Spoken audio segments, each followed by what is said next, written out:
Et pour le grand journal des maires, un invité, Gilles Leproust. Bonjour Gilles. Bonjour. Comment allez-vous? Bah, ça va très bien. Alors, on est au troisième jour, c'est un peu un marathon, mais le marathon, on le finit que lorsqu'on franchit la ligne d'arrivée. C'est ça. Et vous dites ça parce que vous aimez courir. Oui, oui, je suis modestement un coureur à pied. Oui, j'ai fait samedi dernier un 10 km à Allonne, dans ma belle ville d'Allonne. Et justement, parlons d'Allonne. Vous en êtes le maire. On parlera de cette ville, du travail que vous faites sur cette ville. Je dirais à trois quarts, faites deux tours. Et puis avec un petit centre-ville, c'est très traditionnel finalement de ces villes de banlieue, avec une petite église et puis une cité qui s'est construite aux abords. Et vous êtes le président de l'association Ville et Banlieue. Et vous êtes le vice-président de l'AMF, donc très engagé sur cette question des villes. D'abord, un petit mot, c'est quoi être un maire de banlieue? Ça se définit, un maire de banlieue? Quand vous croisez des collègues d'ailleurs, il y a des banlieues dans toutes les grandes villes, ou les abords. Vous reconnaissez, vous comprenez? Oui, c'est bien pour ça d'ailleurs qu'il y a l'association des maires de villes et banlieues de France, parce qu'on a des préoccupations communes. Alors après, je pense que tous les maires, les 35 000 maires de ce beau pays, sont tous des femmes et des hommes engagés au plus près des habitants. Il y a une forme de passion, il y a la volonté d'être utile à l'autre. Donc c'est ce qui nous fédère. Après, effectivement, dans nos villes populaires, on a des problématiques que n'ont pas forcément d'autres collectivités. Il y a la diversité, il y a souvent des poches de pauvreté. Il y a un habitat, vous le signalez, qui était quand même un peu, qui était construit au milieu de nulle part dans les années 60, qu'il faut redessiner, reconstruire. Pour Donc, accueillir les rapatriés, c'était des enjeux quand même. oui, mais pas uniquement les rapatriés. En Sarthe, par exemple, on avait l'usine Renault, 12 000 salariés. C'est aussi pour loger les gars de chez Renault, parce que c'est essentiellement des Les gars de chez salariés. Renault, c'est vrai. Et qui avaient des petites fermes ou qui travaillaient dans des fermes. Donc, vous voyez, donc c'était aussi, nous, on a beaucoup accueilli des femmes et des hommes, et des hommes en particulier, et leurs familles qui venaient du milieu rural. Et qui à l'époque d'ailleurs était une amélioration du cadre de vie pour tous les ouvriers et tous ceux qui habitaient dans des fermes. Ils accédaient à la salle de bain, à un habitat qui était salubre. Vous avez complètement raison. Je me souviens d'une rencontre avec Julien de Normandie, qui était ministre de la Ville, qui à un moment donné avait parlé d'erreur dans une réunion dans laquelle je participais. Je lui ai dit non, non. Monsieur le ministre, c'est pas une erreur. C'est que moi, je suis une famille de 4 enfants. Mes parents habitaient dans un meublé. Quand on est arrivé au 4e étage sans ascenseur, mais avec le chauffage, les toilettes, la salle de bain, etc., Et l'isolation. Et l'isolation, bah, c'était le château, quoi, sans exagération. Voilà. Vous avez une réflexion sur votre ville, et je dirais même sur l'association que vous présidez, qui est de dire, partant de ce constat, on va essayer de réduire la hauteur des tours, on va essayer de repenser la ville. Comment on repense une ville qui a été construite en hauteur et dont, je dirais, le centre-bourg est minuscule comparé au volume des tours qui les insèrent? Comment on repense la ville? Alors, effectivement, vous avez bien résumé. Allonne, c'est un village dans les années 50 de 1200 habitants. Et entre le village, qui est aussi aujourd'hui la vieille ville, et la rivière qui nous sépare du Mans, 2500 logements construits. Bon, voilà, donc on voit bien l'impact que ça représentait.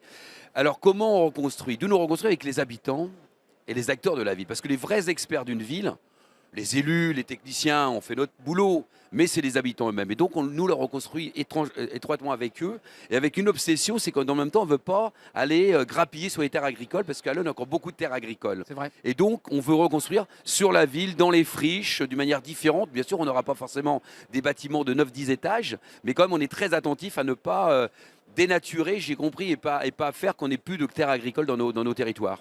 Je ne l'ai pas précisé, mais vous êtes un maire communiste. Oui. Ça dit quelque chose aussi du rapport au sport, du rapport à la culture.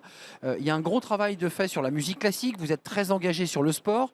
Vous avez une épreuve de cross-country qui fait partie d'une des plus belles épreuves de cross en France. Et puis, il y a un engagement JO 2024. C'est quoi? C'est dans l'ADN des élus, ça, des banlieues, et en particulier quand on est communiste? Ouais, bon, peut-être. En plus, moi, je suis un passionné de sport, donc comme ça, et de culture. Mais plus généralement, effectivement, je pense que les villes populaires, on a un enjeu. Souvent, nos villes, et surtout les habitants, sont un peu montrés du doigt. Ils iraient pour Boulaou, ils seraient RSA, ils seraient ici, ça. Non. Nos villes, il y a beaucoup de richesse, d'intelligence. Et la volonté, c'est de leur rendre de la fierté dans leur ville.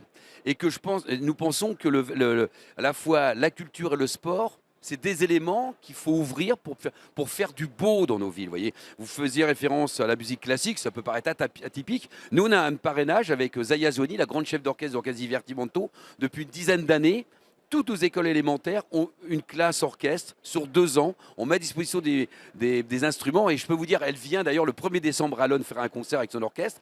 Eh bien, il y aura dans la salle un public qu'on n'a pas l'habitude de voir pour les spectacles de musique classique. Ça sera les gens de la ville qui seront là, qui découvriront. Alors, ils aimeront pas, mais on veut ouvrir toutes les portes. Et c'est un vrai problème dans nos villes populaires, c'est qu'il ne faut surtout pas fermer, il faut ouvrir. Deux questions, les questions d'identité, les questions d'emploi. Commençons sur les questions d'identité. La question qui est posée à certains maires, et vous en faites partie, de villes de banlieue, c'est de comment vivre ensemble dans les règles de la laïcité. Comment on fait concrètement lorsque vous avez des pressions venues de certaines mosquées, de certains mouvements? Comment vous faites pour garantir le vivre ensemble? Alors, je crois qu'on peut s'appuyer sur 2 points. D'une, le service public, qui est le garant de la laïcité et qui est ouvert à toutes et tous pour l'accès aux droits. Donc nous sommes une ville, mais toutes les villes, l'association sont très engagées sur le service public. Le deuxième pilier, c'est la vie associative. Elle est d'une richesse extraordinaire. Et sur Allonne, on préfère au vivre ensemble le faire ensemble.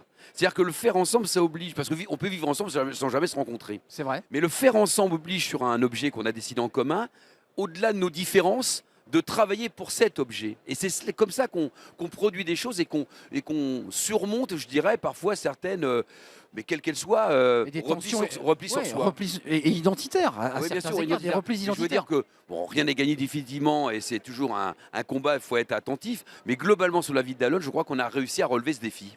L'emploi, parce que l'Arnure, enfin les usines Renault, pour être un peu concret, on appelait ça l'Arnure, 12 000 salariés, on voit évidemment que tout ça a basculé, il reste quasiment plus rien.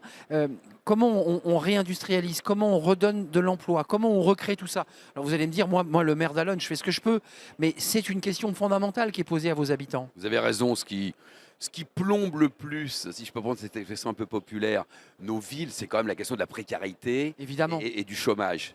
Alors Renault, c'est plus l'Arnure, c'est pas zéro aujourd'hui. Il y a comme il y a 600. non, un peu plus, à peu près 2000 salariés 2000. dans ACI. J'ai été Renault. sévère.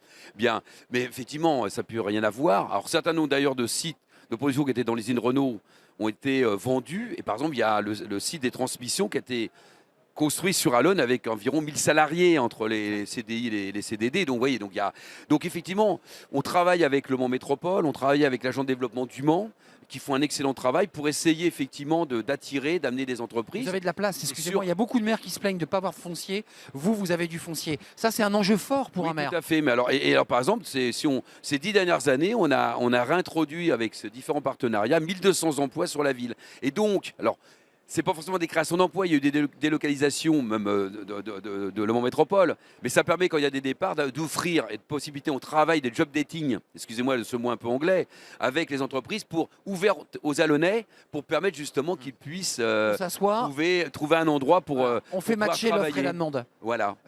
Les questions numériques, parce que ça c'est un sujet important, vous parliez de culture, parliez de sport, il y a un engagement 2024, la ville est engagée pour le sport et ça c'est important. L'enjeu numérique, on est ici sur le stand d'Amazon. Comment ça se réfléchit, comment ça se conceptualise? On est tous des homo numericus, tous, et les habitants de banlieue aussi.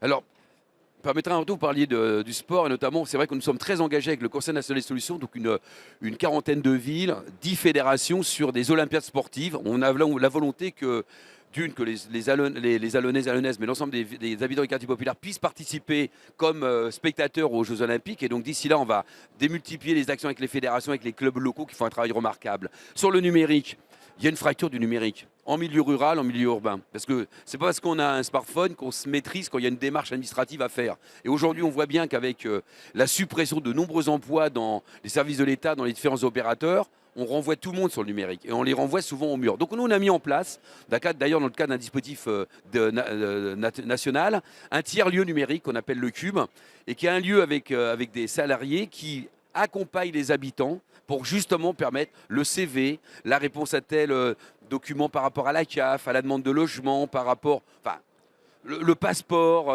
la carte parce que d'identité, parce que de toute façon, rien ne se fait faut sans. tout préinscrire en numérique. Donc on renvoie vraiment les gens dans des difficultés grandes. Et donc on a mis en place, et ça fonctionne remarquablement bien. Donc on est assez fiers de ce dispositif. Alors, la seule limite, c'est qu'on avait un financement de l'État pendant 3 ans. Aujourd'hui, il n'y a plus de financement. Donc c'est la ville qui, une nouvelle fois, va porter seule ce dispositif. Pour le dire simplement, c'est la ville qui va salarier et financer les collaborateurs du Cube. Ce qui est déjà le cas depuis 3 ans. Nous avions des financements liés au numérique et qui n'existent plus aujourd'hui. Mais bon, nous allons continuer à faire face parce que c'est une exigence aujourd'hui par rapport à notre population. Vous êtes fier de l'évolution de votre ville et j'allais dire de l'action que vous menez parce que on ne voit pas toujours les effets quand on est un citoyen de l'extérieur et il se fait plein de choses et tout ça est très lent. Tout ça, c'est compliqué d'être maire aussi parce qu'on ne voit pas tout de suite les effets de ce que l'on fait. Alors ça, c'est clair que C'est dur. le temps des dossiers n'est pas le temps des habitants et pas toujours d'ailleurs le temps des élus. On s'impatiente beaucoup.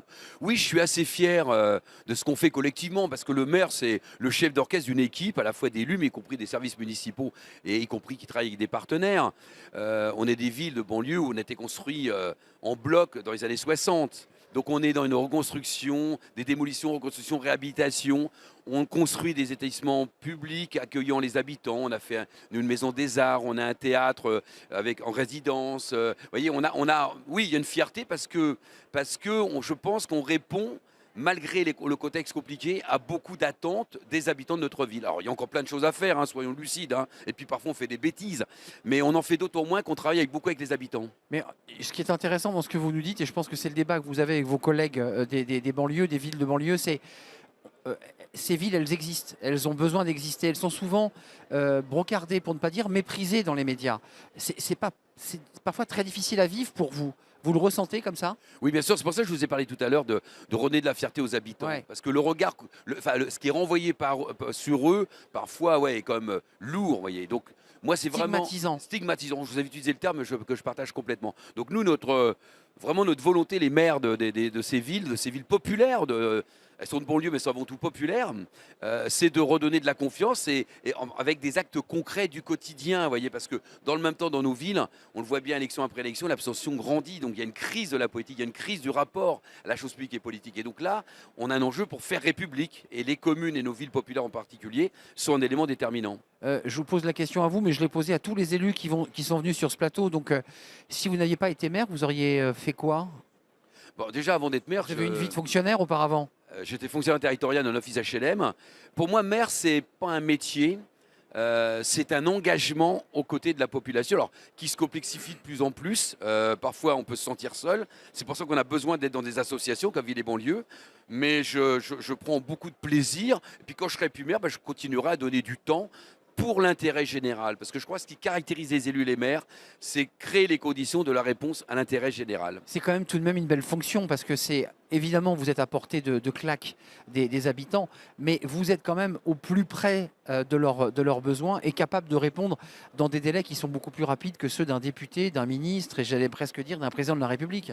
Ça, c'est incontesté, ça, oui. Moi, je prends du plaisir dans mon mandat. Alors, parfois, on se fait engueuler. Alors, des fois, c'est légitime parce qu'on ne fait pas tout bien. Il faut quand même être honnête. Mais surtout, je rencontre beaucoup plus de gens qui nous remercient, qui me remercient de telle ou telle action. Vous voyez, on sort, vous faisiez référence, on avait le Cross International d'Allen le week-end dernier. Ouais. J'ai vu des gens qui étaient excessivement heureux avec leurs enfants, dans la diversité des familles, des voisins.